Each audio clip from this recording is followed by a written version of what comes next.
Hey friends, welcome to Aries Biology. So in today's video tutorial, I'm going to talk about isotonic, hypotonic and hypertonic solutions. So let's get started. So here is something about me and these are the topics that we are going to discuss in this video tutorial. So first of all, we will deal with osmosis. I have already discussed about this topic in my previous videos.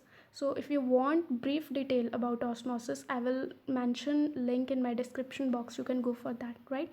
So let's start with osmosis. Osmosis is simply the movement of your solvent molecules or the water molecules from higher concentration towards lower concentration.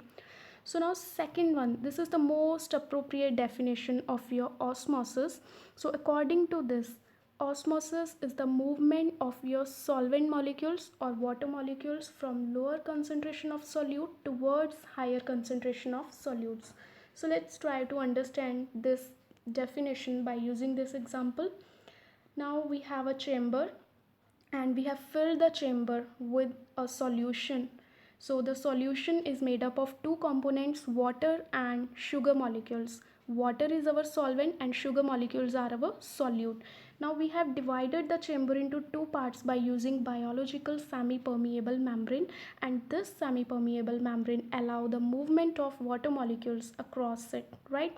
Now you can see that in this chamber the concentration of sugar molecule is very high, and in second chamber the concentration of sugar molecule is very low. So according to the definition of osmosis, what will happen? The movement of solvent molecules will take place from lower concentration towards higher concentration of the solute molecules, right? So these arrows direction is wrong. The direction will be from lower concentration of solute towards higher concentration of solute. Now why osmosis take place?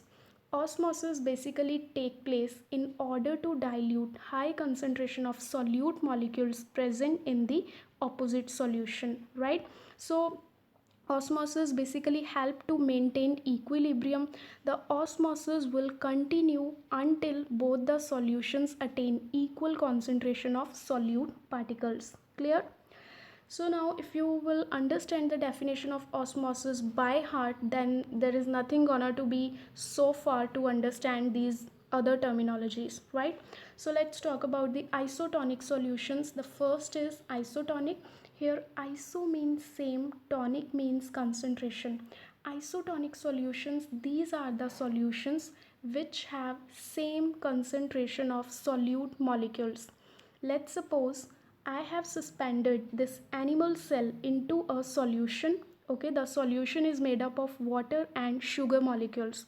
Now this solution is isotonic. It means the concentration of sugar molecule is same inside cell as well as outside the cell. That is why we call it isotonic solution, and in case of isotonic solution the osmosis will not take place.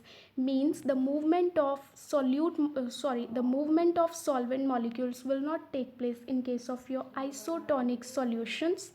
So next we will talk about your hypotonic solutions. Hypo means low, tonic means concentration, right? So it means hypotonic solutions are the solutions in which the concentration of solute molecules is low as compared to other solutions. So let's try to understand by using this example. Here you can see that we have suspended an animal cell in this chamber with chamber that is filled with a solution.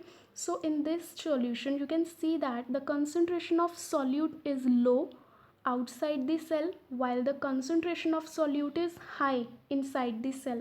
So according to the definition of osmosis, the movement of water molecules will occur from lower concentration of solute towards higher concentration of solute, right? So in this case the water will move inside the cell, that will lead to the swelling of cell. Clear? Due to more and more movement of water molecules, cell will begin to swell. This type of osmosis is known as endoosmosis. Endo means inside, osmosis means movement of water molecules. So endoosmosis will lead to the swelling of cell, and osmosis will continue until the concentration of solute becomes equal inside as well as outside of the cell.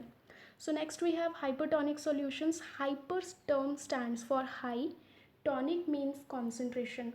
So these are the solutions in which the concentration of solute is high as compared to other solutions.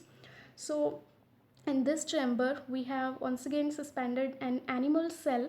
Now you can see that outside the cell in this solution the concentration of solute is very high as compared to inside of the cell. So according to the definition of osmosis, the movement of water molecules will occur from lower concentration of solute towards higher concentration of solute. So in this case cell will begin to lose more and more water and cell will undergo dehydration, and due to dehydration the cell will shrink. Clear? And this type of osmosis is known as exoosmosis. Here exo means outside, osmosis means movement of water. So this exoosmosis will lead to the shrinkage of cell. So that's it about your hypertonic solutions. Clear? So in our previous lecture we have discussed about diffusion and osmosis. Diffusion occurs in case of your gases and osmosis particularly take place in cases of your liquids. I hope you understand my lecture. Please share and subscribe my channel. Thank you so much.